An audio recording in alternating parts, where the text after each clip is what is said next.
모두 자리에서 일어나시겠습니다. 오늘 말씀은 마태복음 7장 21절로 29절 말씀입니다. 다 함께 봉독하시겠습니다. 나더러 주여 주여 하는 자마다 다 천국에 들어갈 것이 아니요 다만 하늘에 계신 내 아버지의 뜻대로 행하는 자라야 들어가리라. 그날에 많은 사람이 나더러 이르되 주여 주여 우리가 주의 이름으로 선지자 노릇하며 주의 이름으로 귀신을 쫓아내며 주의 이름으로 많은 권능을 행하지 아니하였나이까 하리니, 그때 내가 그들에게 밝히 말하되 내가 너희를 도무지 알지 못하니 불법을 행하는 자들아 내게서 떠나가라 하리라.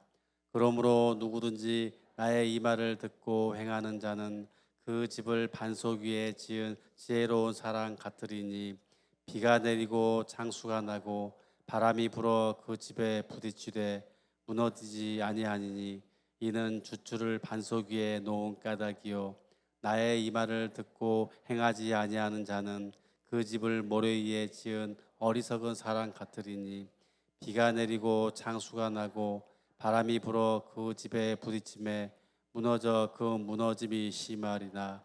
예수께서 이 말씀을 마치심에 무리들이 그의 가르침에 놀라니, 이는 그 가르치시는 것이 권위 있는 자와 같고 그들의 서기관들과 같지 아니함일러라.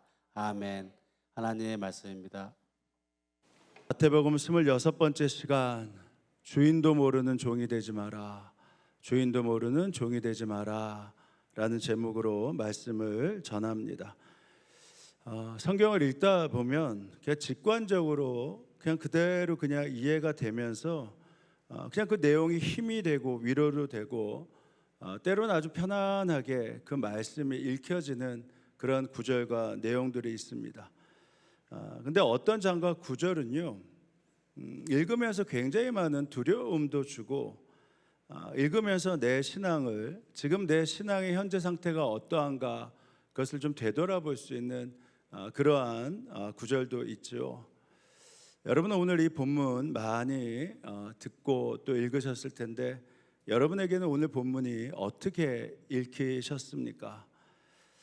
저의 경우는요, 이 구절을 읽을 때마다 긴장도 되고, 또 나의 신앙은 어떠한가 되살펴 보기도 하고, 또 특별히 주님과의 나와의 관계에 있어서 어떤 관계인가, 내가 지금 바르게 가고 있나, 그것들을 다시 한번 점검해 볼 수 있는 그러한 구절이기도 합니다. 오늘 말씀은 예수님께서 사역을 시작하시면서 첫 번째 설교하셨던, 우리가 보통 산상수훈이라고 하죠, 그 말씀의 마지막 부분인데요. 근데 이게 왜 저한테 이렇게 긴장이 되고 다시 한번 되돌아보는가? 저는 주여를 수없이 부르며 이렇게 살아왔던 목회자 아니겠습니까? 그리고 우리 성도들에게도 주여를 부르라고 그렇게 전하는 목회자인데, 주 앞에 설 때 이렇게 제가 정말 주님이 나를 종이라고 인정하실까? 이 질문 앞에서 나더러 주여 주여 하는 사람이라고 다 천국에 들어가는 것이 아니다, 이렇게 말씀하고 계시니 저를 두렵고 떨리게 하는 그런 구절 가운데 하나입니다. 여러분은 어떠세요? 여러분은 주님 그렇게 부르시면서 신앙생활하고 계신데, 여러분은 정말 지금 주님 앞에 서면 천국에 들어갈 그런 확신이 있으십니까? 그러니까 내 확신이 아니라 주님이 나를 보면서 너는 천국에 들어오게 할 수 있다 라고 확신을 가질 만한 그러한 모습으로 신앙생활하고 계시자는 것입니다. 나더러 주님 주님 이렇게 하는 사람이라고 해서 다 하나님 나라의 천국에 들어가는 것은 아니다, 이렇게 말씀하셨잖아요. 그러니까 이게 조금 모순되는 말씀이기도 합니다. 우리는 그동안 어떻게 예수님을 믿고 구원받는다고 했어요? 예수님을 믿고 주의 이름을 부르는 자는 구원을 얻는다, 구원을 받는다, 이렇게 우리가 말씀을 듣고 구원받았다고 그러고선 신앙생활을 했습니다. 한 번도 아니고 성경 여러 곳곳에서 구원에 대한 말씀이 있는데, 그냥 무조건 믿으면 구원을 받는다, 이렇게 말씀을 드렸고 배우지 않았습니까? 사도행전에 누구든지 주의 이름을 부르는 자는 무엇을 받는다고요? 구원을 받는다. 주의 이름을 부르기만 하면 구원을 받는다고 했어요. 로마서 10장에도 누구든지 주의 이름을 어떻게 하는 자요? 부르는 자는 구원을 받는다고 말씀하셨습니다. 에베소서 2장에도 여러분은 믿음을 통하여 그 은혜로, 여러분의 공로가 아니라 그 은혜로 무엇을 받는다고요? 구원을 얻었다고 했어요. 이것은 나에게서 난 것이 아니라 하나님의 선물이다. 그러니까 주의 이름만 부르면 구원을 받는다, 구원을 얻는다, 이렇게 하면서 신앙생활을 했는데, 지금 오늘 말씀은 주의 이름을 부른다고 해서 너희들이 천국에 들어갈 수 있는 것은 아니다, 이렇게 말씀하신단 말입니다. 게다가 이게 여기에 보면 어떻게 나와 있어요? 주여가 아니라 주여, 주여라고 했어요. 보통 우리가 부를 때 주님 이렇게 한 번 불러도 그래도 괜찮은데, 주님 주님 부르는 자는 조금 좀 극성맞은 신앙이잖아요. 아멘 하는데 남들은 아멘 할 때 아멘 아멘 이러면 조금 더 열성적인 이렇게 신앙인처럼 보인다 말입니다. 그러니까 지금 여기서 보면 이 사람은 열정적으로 주님 주님 그러면서 불렀던 사람이에요. 근데 막상 이렇게 열정적으로 신앙생활을 하는데도, 주의 이름을 불렀는데도 천국에 들어갈 확신을 갖지 마라, 이렇게 말씀하신단 말입니다. 그러니까 주님은 포기하지 않으신 하나님이시다, 주님은 끝까지 내 자녀를 지킨다, 이 말씀하고 이것이 맞지 않은 내용이죠. 그뿐만 아니잖아요. 그 다음 구절은 더욱 우리를 상심시키고 긴장하게 만듭니다. 이름만 불러도 구원을 받는다, 구원을 얻는다 했는데 이 사람들은 이름을 부르는 자들이 아니었어요. 예언도 하고 귀신도 쫓아내고 기적도 행했던 사람들입니다. 이런 사람은 예수님하고 좀 특별한 관계가 있는 사람처럼 보이잖아요. 아무나 예언합니까? 아무나 귀신을 쫓아냅니까? 아무나 기적을 행합니까? 근데 게다가 뭐라고 했어요? 내 이름이 아니라 자신의 능력이 아니라 누구의 이름으로? 예수님의 이름으로 예언을 행했대요. 예수의 이름으로 귀신을 쫓아냈대요. 예수의 이름으로 많은 기적을 행했대요. 근데 그런 사람이라도 구원받지 못할 자가 나온다. 예수님을 통해서 능력이 나갔다니까요. 예수님을 통해서 귀신이 쫓아졌다니까요. 예수님을 통해서 기적이 행해졌다니까요. 그러니까 우리가 볼 때 저 사람은 만약에 구원을 받는 순서가 있다면 하나님과 예수님과 특별한 관계이니까 급행열차를 타서 천국에 갈 만한 사람이다, 이렇게 생각할 수 있는 사람인데, 막상 예수님 앞에 서는데 예수님이 나 너 몰라, 나 너 몰라 하면서 너 그냥 여기 있지 말고 너가 갈 자리는 어디야? 지옥이라고 말씀하셨다는 겁니다. 나더러 주님 주님 하는 사람이라고 해서 다 하나님 나라에 들어가는 것이 아니다. 하늘에 계신 내 아버지의 뜻을 행하는 사람이라야 들어간다. 그날에 많은 사람이 나에게 말하기를 주님 우리가 누구의 이름으로? 주님의 이름으로 예언하고 주님의 이름으로 귀신을 쫓아내고 또 주님의 이름으로 많은 기적을 행하지 않았습니까? 할 것이다. 그럼 뭐냐면 주님 앞에 섰을 때 이제 저는 당당히 천국에 갈 수 있습니다, 이렇게 말할 사람이라는 거예요. 근데 그때 내가 너에게 분명히 아주 단호하게 말할 것이다. 나는 너희를 도무지 절대 알지 못한다. 그리고 불법을 행하는 자들아 내게서 떠나라. 그런 이 말씀 얼마나 우리를 두렵게 합니까? 누가 예수님의 이름으로 예언을 했어요. 예수의 이름으로 귀신을 쫓아냈어요. 예수의 이름으로 기적을 행했어요. 근데 저 사람 가짜다, 그렇게 생각할 사람이 누가 있겠어요? 제가 이번 주에도 금남교회에 가서 3일 동안 집회를 했는데, 집회가 끝나고 난 다음에 귀신 들린 사람들을 데리고 왔어요. 그래서 귀신도 쫓아주고 그러고 왔거든요. 그러니까 사람들이 볼 때 그런 능력을 행하면 예수님으로부터 귀한 능력을 받았구나, 대단한 사람이라는 말은 못 들어도 예수님의 이름으로 귀신을 쫓아내는 사람 예수님이 모른다, 이렇게 하실 리가 있겠어요? 그러니까 본인들도 생각할 때 나는 틀림없이 천국에 갈 수 있는 사람입니다. 나는 틀림없이 구원받은 백성입니다. 이렇게 자신하고 있었다라는 겁니다. 아마 장례식을 치르게 됐을 때 이런 분들이 돌아가시고 주의 이름을 많이 불렀던 사람, 기적도 능력도 귀신도 쫓아냈던 사람, 이런 사람들이 만약에 돌아가시게 되면 아마 장례식 설교, 슬픔 가운데 위로를 받으십시오, 이분들은 틀림없이 구원을 받았음에 감사합니다, 이렇게 설교를 할 거고요. 또 성도들도 위로 예배를 하면서 슬픔 중에 감사해야 된다, 이렇게 말하지 않겠습니까? 근데 의외로 이렇게 기적을 행한 사람들인데 뭐라고 말씀하시냐면 그 중에 많은 사람이, 한두 명이라면 그럴 수 있겠지라고 하는데 뭐라고 하냐면 많은 사람들이, 아주 많은 사람들이 자신은 예수님 앞에 설 때 구원받았다고 확신을 가질 텐데 주님은 나는 너를 도저히 모른다, 너가 나랑 언제 아는 사이였냐 이러시면서 쫓아낼 것이다, 상상도 못할 그러한 말씀이라는 것이죠. 그러니까 이런 구절 앞에서 목사라고 긴장하지 않을 수 있겠습니까? 예수님이 도무지 알지 못한다 이렇게 말할 사람이 저일 수도 있거든요. 뭐 저뿐만 그렇습니까? 이 자리에 앉아 계신 여러분들도 얼마든지 그렇게 될 수 있거든요. 근데 이 말이 진실인 것 같기는 합니다.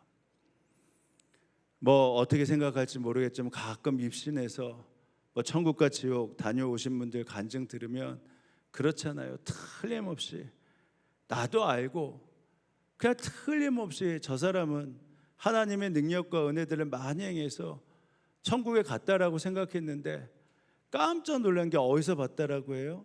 지옥에서 봤다라고 이렇게 간증하시는 분들 심심치 않게 있잖아요.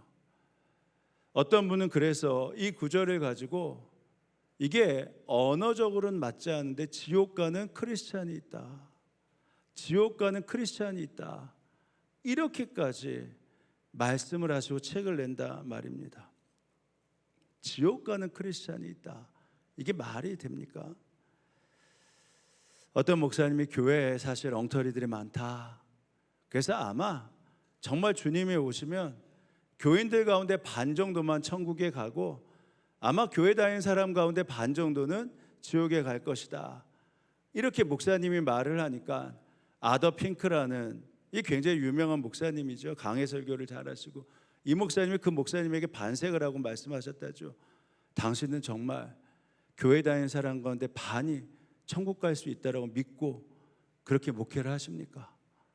당신은 정말 교회 다니는 사람 가운데 반 이상이 천국에 갈 거라고 당신은 확신하고 있습니까?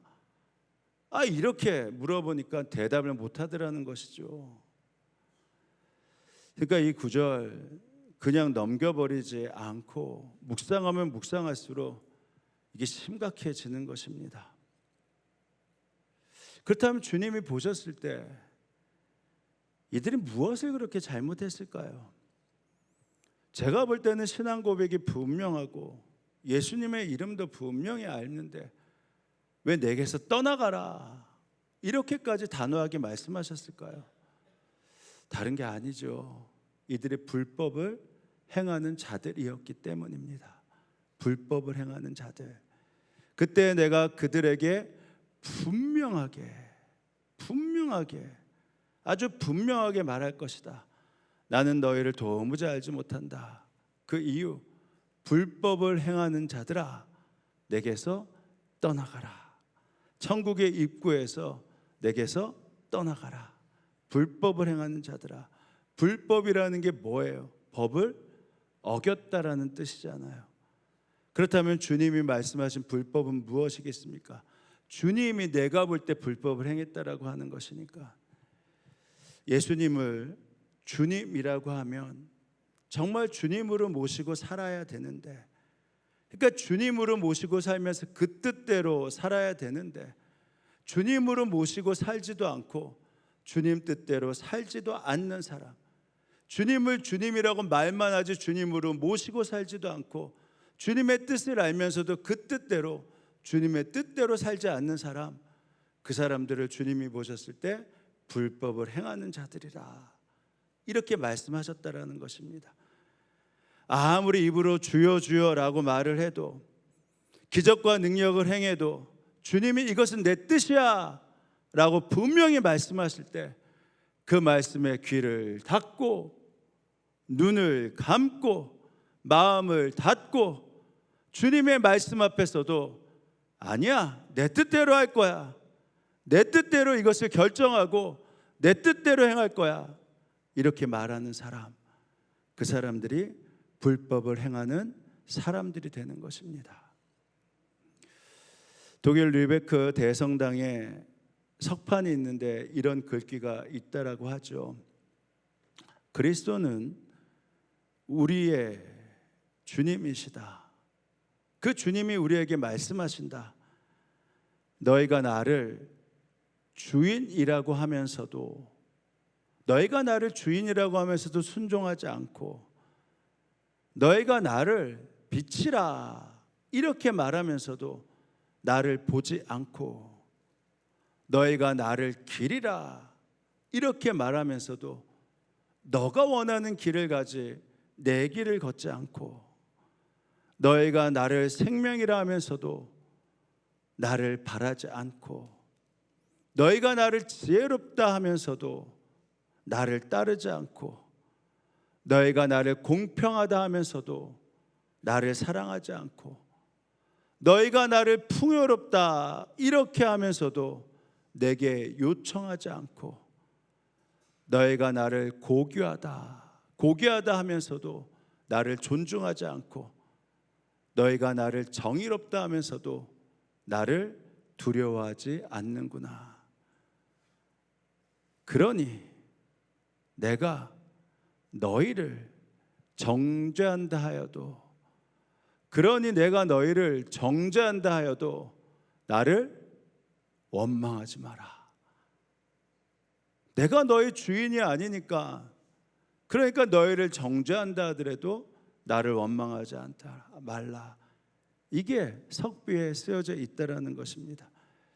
디도서 1장 16절에도 이런 태도로 신앙생활하는 자들 이렇게 말씀하십니다. 그들은 입으로 하나님을 안다고 말하지만, 입으로는 하나님을 안다고 말하지만 그 다음에 뭐라고요? 행동으로는 뭐라고요? 부인하고 있습니다. 입으로는 말하는데 행동으로는 부인하고 있습니다. 자, 그 다음에 한번 같이 읽어보시죠. 시작. 그들은 가증하고 완고한 자들이라서 전혀 선한 일을 하지 못합니다. 그러니까 입으로는 주님 부르고 입으로는 하나님을 안다고 하는데 하나님의 뜻대로 하는 것이 아무것도 없으니까 하나님이 보셨을 때는 오히려 가증한 자라는 거예요. 오히려 내 이름을 가지고 그렇게 살고 있으니까 완고한 자들이라는 거예요. 그래서 선한 일, 하나님의 뜻을 온전히 행하지 못한다라는 것입니다. 그러니까 이 말씀이 예수님께서 산에서 설교하셨을 때 거기서 들었던 무리들이요, 그냥 흘려보낼 수 없는 말씀이었다라는 겁니다. 그래서 28절 29절에 보면 그 가르침에 두려워서 그 말씀의 권위 앞에서 어찌할지 몰랐다 이렇게 나와 있는 것이죠. 그렇다면 왜 예수님을 믿는다고 하는데도 주님은 불법을 행한 자들이다 이렇게 말씀하셨을까요? 두 가지를 말씀드릴 수 있는데 첫 번째는 근본적인 겁니다. 정말 예수님을 몰라서 그래요. 예수님과 인격적인 만남이 없어서 그렇습니다. 예수님을 알지만 예수님과 인격적인 만남을 경험해 보지 못했어요. 그러면서도 스스로 종이라고 하는 것입니다. 불법을 행하는 자들아 내게서 떠나라고 말씀하시는 전제가 뭐예요? 그 전에 내가 너희를 도무지 알지 못한다 이렇게 말씀하신 것을 기억하십시오. 그때 내가 그들에게 분명히 말할 것이다. 뭐라고 했어요? 나는 너희를 도무지 알지 못한다. 나는 너희를 도무지 알지 못한다. 그러니까 너희들은 나를 알지 못하니까 불법을 행할 수밖에 없었던 거야. 자신은 주님을 잘 안다고 생각하고 있어요.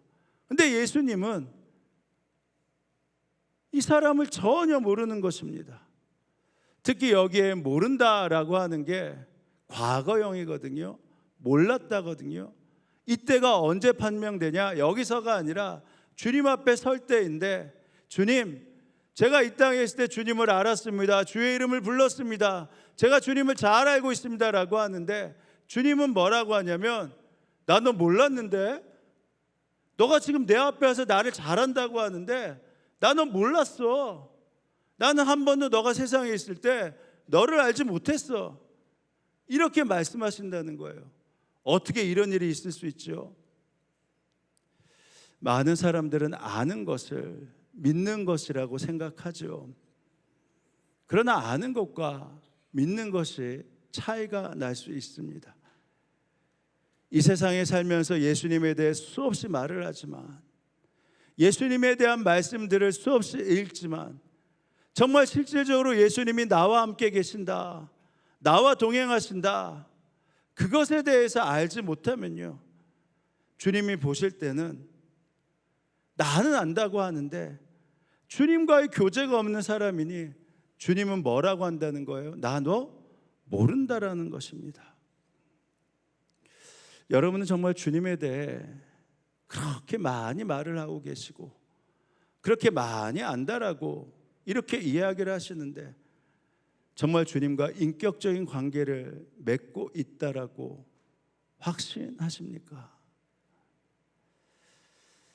여러분들이 기도의 자리에 빠지지 않고 예배에 빠지지 않고 말씀과 묵상 큐티도 잘하고 있고, 그러니까 저는 이분들은 예수님과 인격적인 만남을 갖고 있구나 이렇게 생각을 할 수 있지만, 예수님이 진짜 너는 나와 실질적인 만남이 있다, 나와 인격적인 관계를 맺고 있다, 이렇게 말씀하실 수 있느냐라는 것입니다.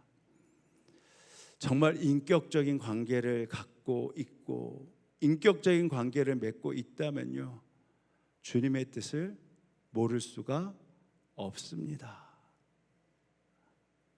내가 원치 않더라도요, 주님의 뜻을 모를 리가 없는 것입니다. 가족들 가운데 인격적인 관계가 있잖아요.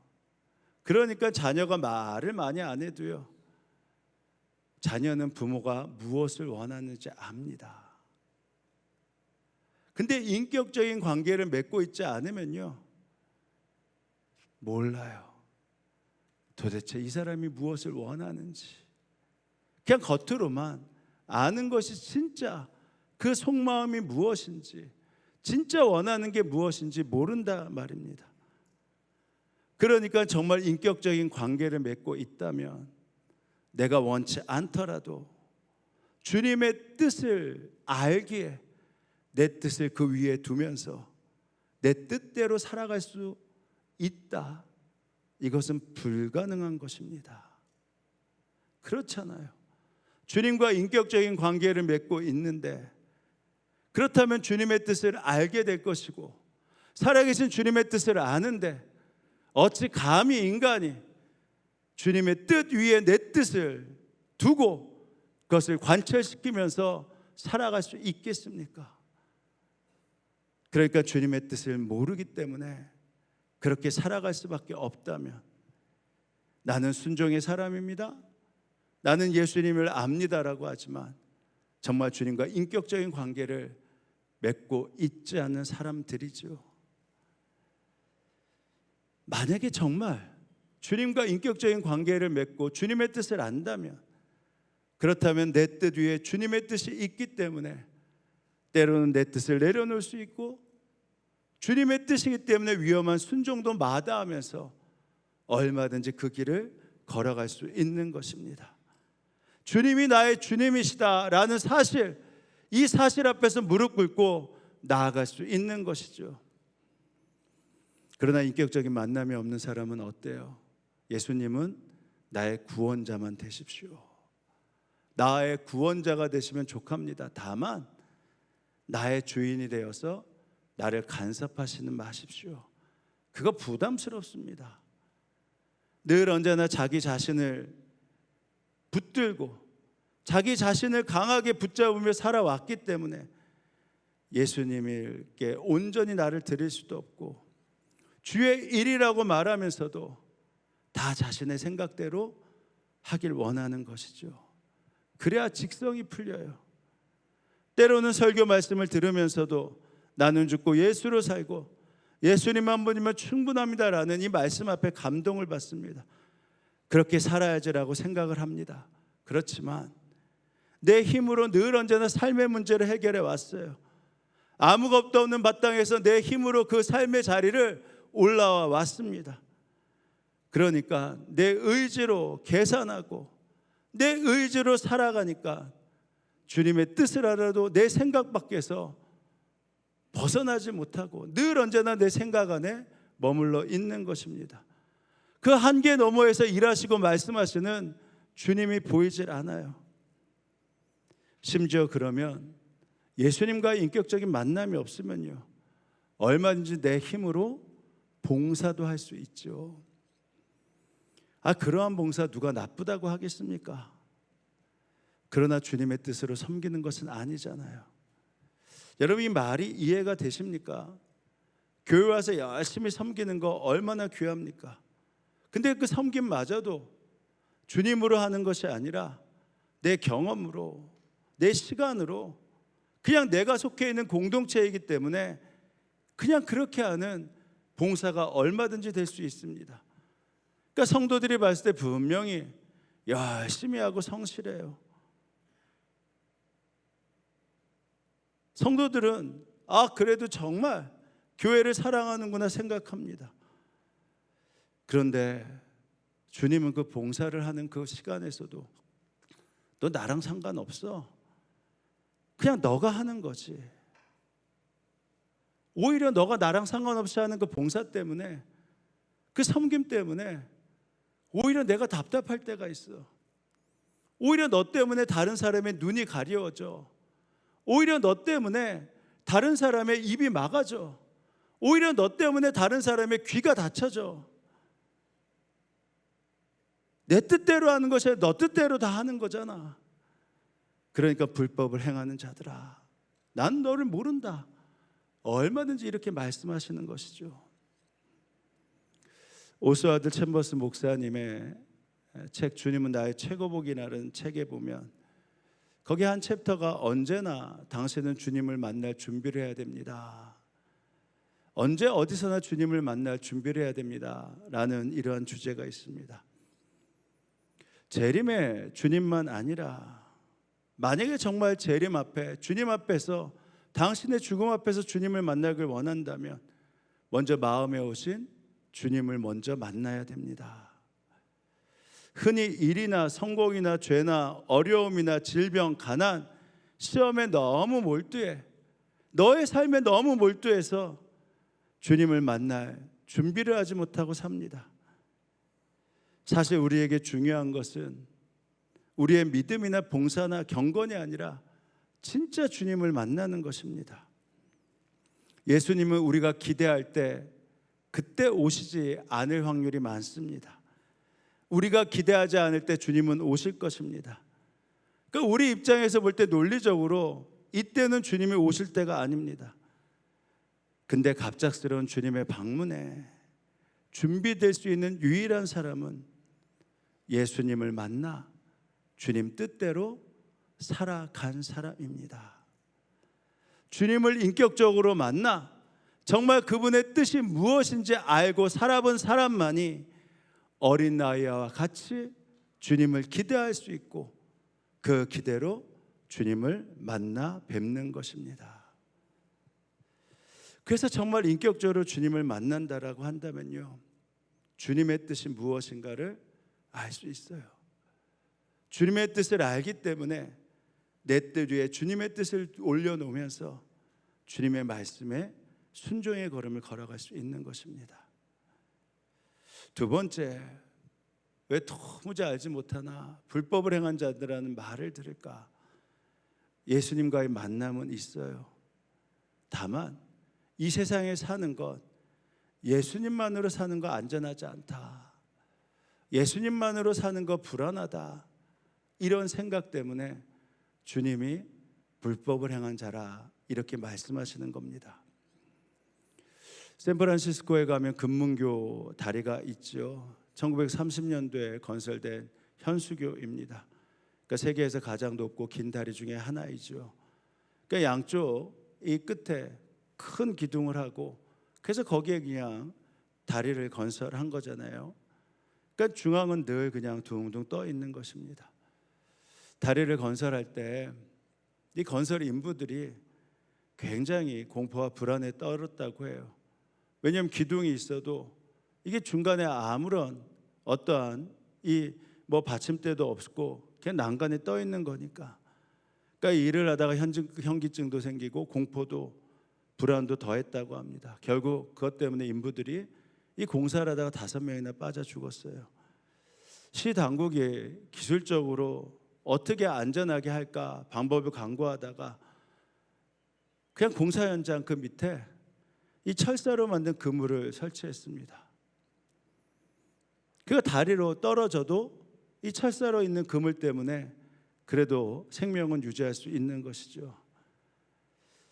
높은 곳에서 위험하게 작업을 해야 하는 것은 똑같았습니다. 이전과 달라지지 않았어요.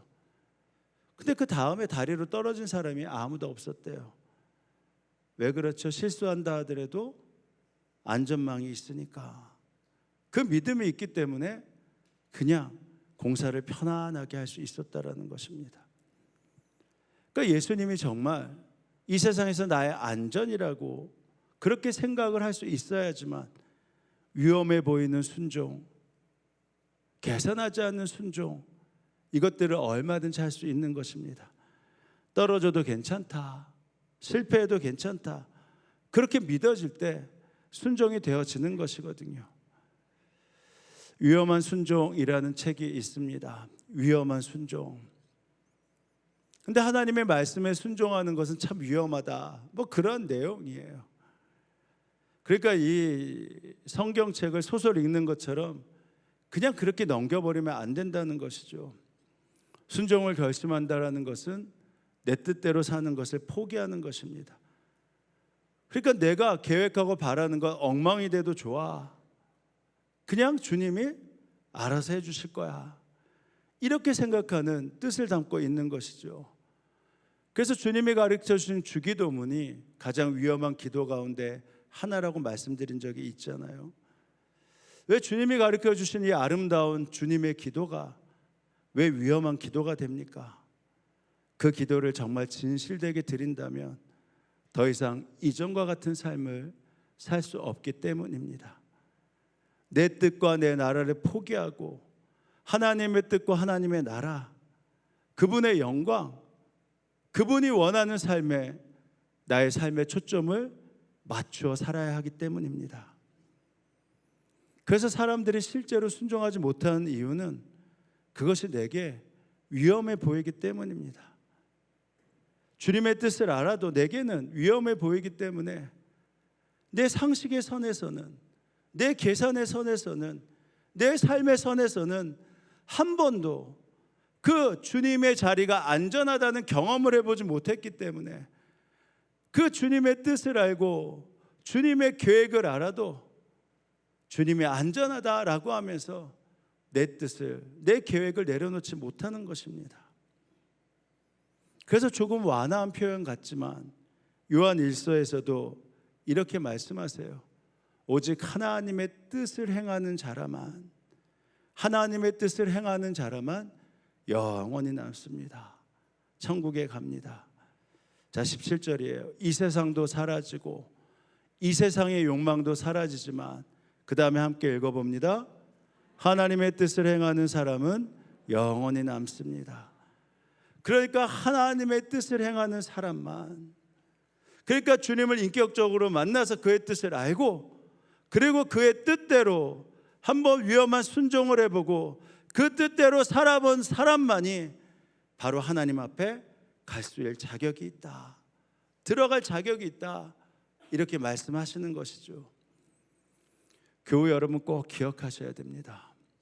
우리가 모두 주 앞에 설 것입니다. 그때 하나님, 제가 제 형편 때문에, 제 사정 때문에, 제가 살아온 삶의 방식 때문에, 제가 늘 그렇게 계산만 했기 때문에 어쩔 수 없었습니다. 그때 가서 거기 가서 변명할 수 없습니다. 그냥 아버지 뜻이면 아멘하고 순종한 사람만이 바로 영생을 얻으며 천국에 들어가게 되는 것입니다. 제가 참 존경하는 원로 장로님이세요. 우리 장로님들, 원로 장로님들 다 제가 존경하지만 우리 원로 장로님이 예전에 새벽에 말씀 전해주신 적이 있는데 이런 말씀 하셨었어요. 사람이 인생에 있어서 결코 겪지 말아야 될 세 가지가 있다. 인생을 살면서 겪지 말아야 될 세 가지가 있는데, 첫 번째는 이혼하지 말아야 된다. 두 번째는 큰 병 앓지 않아야 된다. 세 번째는 교도소 가지 않아야 된다. 이게 어른들이 본인에게 말씀하셨던 인생에 있어서 결코 겪지 않아야 될 세 가지라고 말씀하셨다고 합니다. 근데 본인은 이 세 가지를 다 겪으셨대요.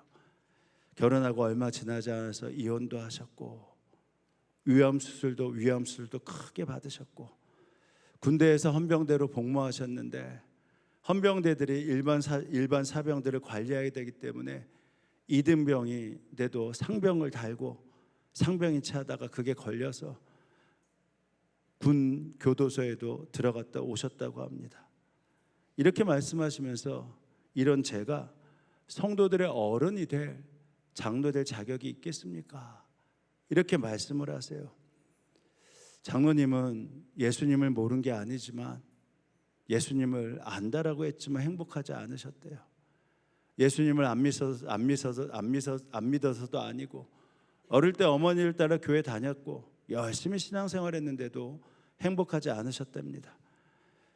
세무 공무원으로 남부럽지 않은 생활을 했었으니 좋은 음식, 좋은 집, 좋은 환경 다 누려보셨대요. 출장도 다니면서 좋은 나라도 이미 오래전에 다 다녀봤지만 그것이 행복을 주지 못했다고 합니다. 근데 한 번은 대만에 출장을 갔는데 이슬람 교도들이 신앙생활을 하는데 너무 열심히 믿는 것 같더래요. 그때 장로님들이 그들을 보면서 결심하셨다고 하죠. 이제부터 나도 제대로 예수님을 좀 믿어봐야겠다. 그러니까 믿는 신용하지 말고 제대로 믿어봐야겠다. 그때부터 제대로 예수님을 믿기 시작하셨다고 합니다. 예수님을 잘 믿어 예수님 말씀대로, 예수님 뜻대로 살려고 하다 보니까, 예수님을 잘 믿어 여기에 나온 대로 그 뜻대로 살려고 하다 보니까 오히려 그럴 때일수록 말씀이 더 믿어지고 말씀대로 사라지더랍니다. 원수라고 생각했던 사람들, 나를 힘들게 했던 사람들도 용서가 되고, 주님께 맡기라고 했으니 주님께 맡겨보는 것도 능히 되고, 주님께 책임져 달라는 말도 할 수도 있고, 그때부터 장로님 마음 안에 용서하고 사랑하는 마음만 가득하게 되셨다고 해요. 오히려 그동안에 예수 믿는다고 하면서 나 정도 믿으면 괜찮겠지 이렇게 하면서 신앙생활을 했는데, 예수님을 알고 제대로 믿으면서 하나님의 뜻대로 그렇게 신앙생활 하려다 보니까 자신이 가장 큰 죄인임을 깨달았다고 하시죠. 그래서 하루하루 살면서 점점 욕심이 없어지셨다고 해요. 세무공무원을 하셨기에 세무서장 승진을 앞두고도 욕심도 부리지 말고 오히려 예수 잘 믿고 살자, 그렇게 하시면서 물질 명예 다 내려놓고 편안하게 은퇴하신 것입니다. 그러면서 사람들이 정직하지 않은 이유, 사람들이 주 뜻대로 행하지 못한 이유에 대해서 말씀하시는데 정말 눈에 번쩍 뜨일 만큼 옳은 말씀을 하셨어요. 왜 사람들이 그렇게 욕심내고 두려워하면서 거짓말을 하고 그렇게 주 뜻대로 살지 못하나? 믿는 데가 없어서 그렇다는 거예요. 믿는 데가 없으니까 자꾸만 자기 자신만 믿다 보니까 자꾸만 주 뜻대로 살기가 힘들고 자꾸만 욕심내고 그리고 불안하면서 살더랍니다. 근데 믿는 데가 분명하게 있어지니까, 예수님이 분명하게 믿어지니까, 그러니까 욕심내며 살지 않아도 그냥 주 뜻대로 살아도 사라지더라는 거예요. 예수님이 잘 믿는 사람은 누구인가? 마태복음 6장 33절처럼 먼저 그의 나라와 그의 의를 구하라. 먼저 하나님 나라와 하나님 의를 구하라. 그리하면 이 모든 것을 너희에게 더하시리라. 이 말씀이 믿어지면서 당연하게 하나님 나라와 하나님의 뜻을 구하며 살며 나아가기 시작하니까 이 모든 것 더하시는 주님이 믿어지더랍니다. 제가 장로님의 말씀을 들으며 얼마나 감사했는지 모릅니다. 우리 장로님 가운데 우리를 이렇게 인도해 주실 수 있는 원로 장로님이 계심이 얼마나 감사했는지 몰라요. 아, 정말 우리 장로님은 예수님 잘 믿으시는구나. 누구보다 하나님 뜻대로 행하시는 분이시구나. 그러니 서두에 말씀하신 대로 인생에서 겪지 말아야 될 세 가지를 다 겪으셨어도 우리 성도들의 어른이 될 만한 그러한 자격이 얼마든지 있으시다. 이렇게 우리가 말씀드릴 수 있었던 것이죠. 그래서 예수님이 마지막으로 말씀하시는 것이 무엇입니까? 이제 좀 우리 그렇게 살아보자. 이제 우리도 좀 그렇게 살아보자. 이렇게 말씀하신 거잖아요. 낙심하지 말고 내 뜻대로 살아왔던 것, 하나님을 믿는다고 하면서도 하나님과 인격적인 만남도 갖지 못하고 그저 내 뜻대로, 내 방법대로, 내 계산대로 그렇게 살았던 이 모래 위에 지은 집들 다 좀 부숴버리고 예수를 기초로 하면서 다시 한번 신앙생활 좀 해봐라. 그것이 사는 길이다. 이렇게 말씀하신 거 아니에요. 교회 생활 열심히 하다 보니까 그냥 다른 사람도 속고 나도 속는 거예요. 아, 저 사람은 교회 열심히 다니니까, 교회 일도 열심히 하니까 저 사람은 예수 믿는 사람이야. 신앙생활 잘하는 사람이야. 반드시 천국 갈 사람이야. 아, 이런 거 말고, 그런 근거 없는 확신, 신념 갖지 말고 그렇게 했던 모래 위의 집 다 부숴버리고 예수님의 뜻대로 살아보는 반석 위의 집을 좀 세워보자는 것입니다. 그래야 영원히 살 수 있으니까. 그래야 영원히 사는 복을 누릴 수 있으니까.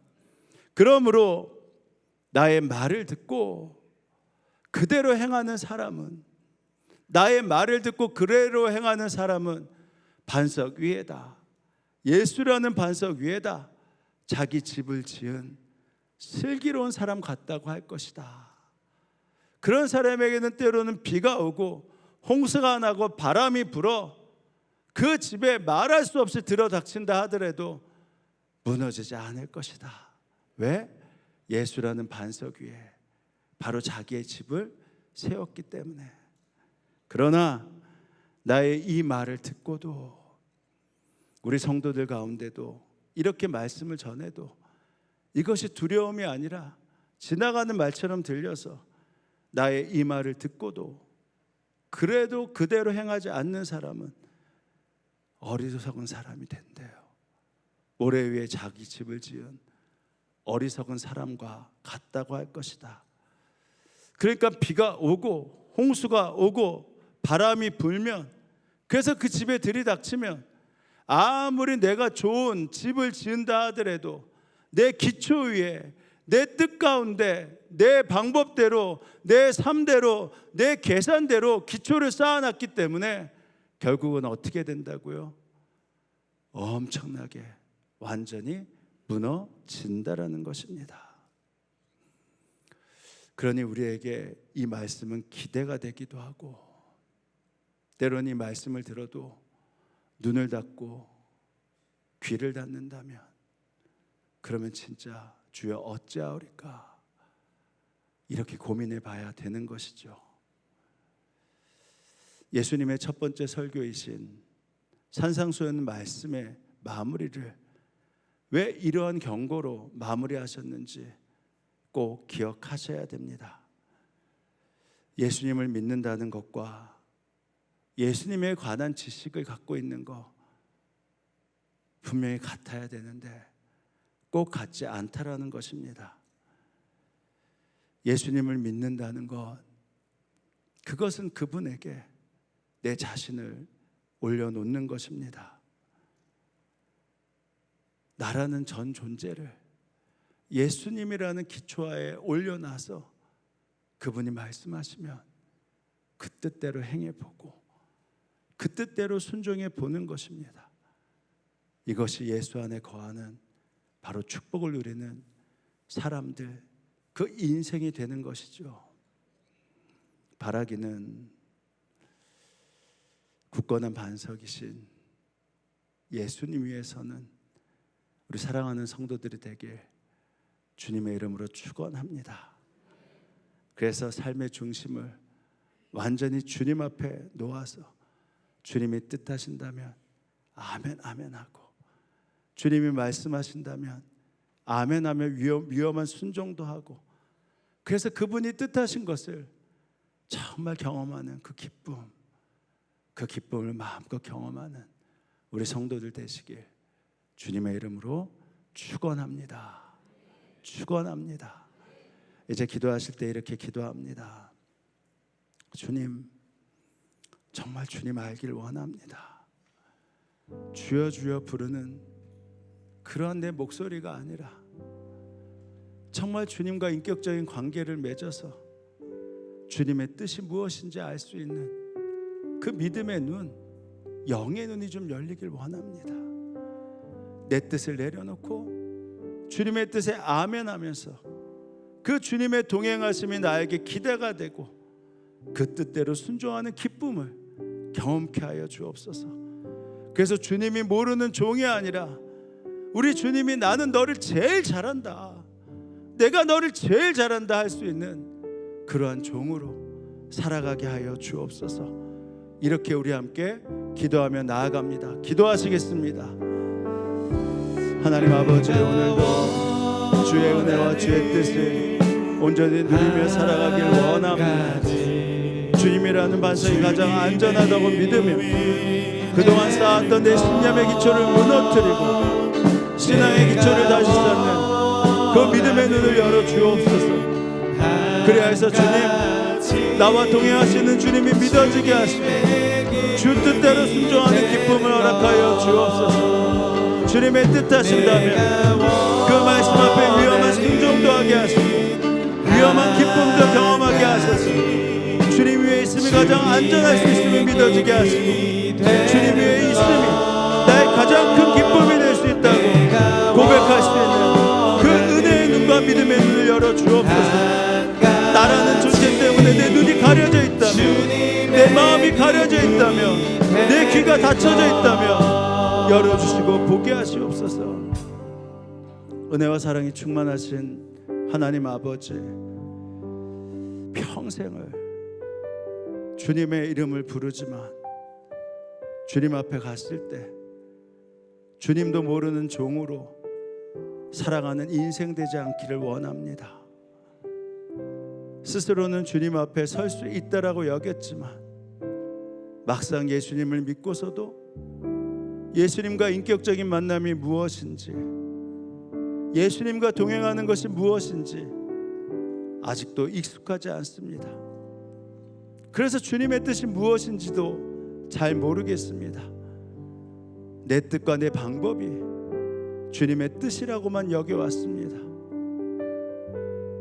주님을 만났지만 여전히 주님만으로 사는 것이 안전하다라는 이 믿음의 고백이 되지 않습니다. 그래서 주님의 뜻을 알면서도 그 순종이 내 상식 바뀌고 내 계산 바뀌고 내 삶의 자리 밖이 아니라 그저 내 상식 안에서, 내 계산 안에서 그저 내가 할 수 있는 것으로 살아가는 인생이 됩니다. 주님, 이런 인생으로 살다가는 주님 앞에 서게 될 때 나는 너를 모른다 하실 테니 이제 다시금 내 인생을 주님이라는 집 위에 쌓게 하셔서, 주님이라는 반석 위에 쌓게 하셔서 이제는 정말 주 뜻대로 살아가는 인생이 되게 하시고 이 땅에서 주님을 마음껏 경험하는 그러한 주의 자녀들 되게 하여 주옵소서. 북한의 믿음의 동역자들을 오늘도 지켜주시고, 그래서 서로의 체제를 인정하는 불안정한 평화가 아니라 반드시 모든 사람에게 자유가 선포되는 자유민주주의 체제로의 통일이 준비되게 하여 주옵소서. 우리 성도들 가운데 환우가 많습니다. 우리 환우들 가운데 주의 보혈을 부어 주옵소서. 그래야 해서 위로와 힘이 되어 주실 뿐만 아니라 치유하는 손길을 마음껏 당신의 능력으로 부어 주옵소서. 우리 선교사님들과 그 가정 지켜 주옵소서. 주님, 리모델링을 하고 있습니다. 어렵고 힘든 가운데 있는 성도들 기쁨으로, 감사로, 주님 최선을 다해 귀한 마음으로 주님께 바친 예물입니다. 안전하게 공사가 진행되게 하시고 정말 아름답게 모든 장소들이 꾸며지게 하여 주옵소서. 오늘 주님께 감사하여 바친 예물 주님 받아주시옵소서. 감사하고 예수님의 이름으로 기도합니다. 아멘. 자, 이 시간 우리 먼저 좀 위로하는 시간 갖도록 하겠습니다. 55세 예수님 믿고 나서 성령을 체험하고 15년 동안 그 시골에서 종을 치셨다고 해요. 우리 가희 권사님 천국 입성하셨는데 지영길 권사님 모친이시고 임기상 권사님 장모님이시죠. 그리고 우리 임지연 집사님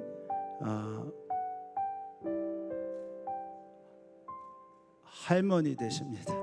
우리 잠깐 일어나시죠. 우리 하나님의 위로가 함께 할 수 있도록 우리 함께 위로의 박수 함께 하도록 하겠습니다. 자, 우리 다 함께 일어나실까요? 네, 제가 잘못 말했나요? 네. 우리 옆 사람하고 이렇게 인사하시죠. 주님을 제일 잘하는, 주님이 제일 최고로 여기는 주의 종이 됩시다. 이렇게 인사하시겠습니다.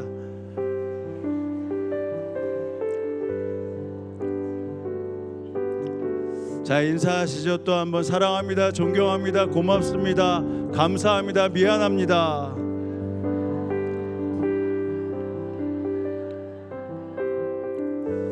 자, 우리 시간 우리 찬양할 때 나 주님의 기쁨 되길 원하네. 내가 원하는 한 가지, 주님의 기쁨 되는 것.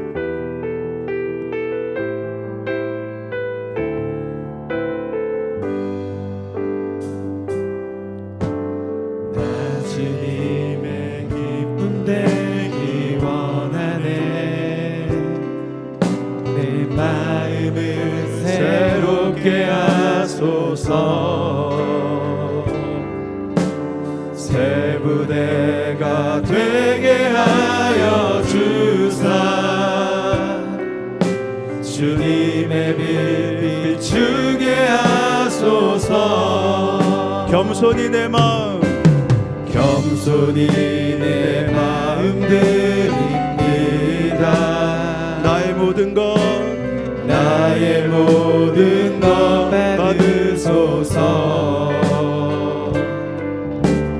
나의 마음 깨끗게 씻어주사. 주의 길로 행하게 하소서. 내가 원하는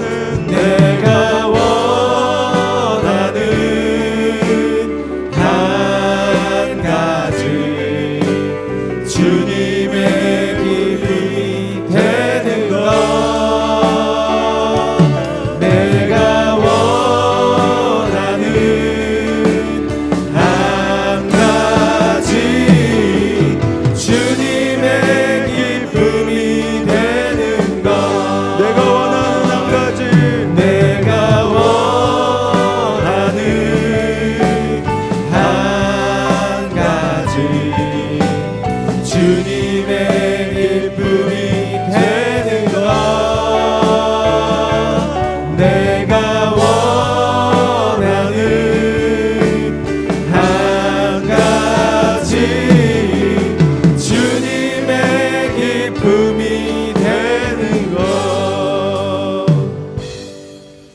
이름은 성부 성자 성령 삼일체 하나님의 은혜와 사랑이 이 예배에 함께한 성도들 머리 가운데, 그들의 가정과 일터 가운데 지금으로부터 영원히 함께하옵시기를 간절히 축원하옵나이다. 아멘.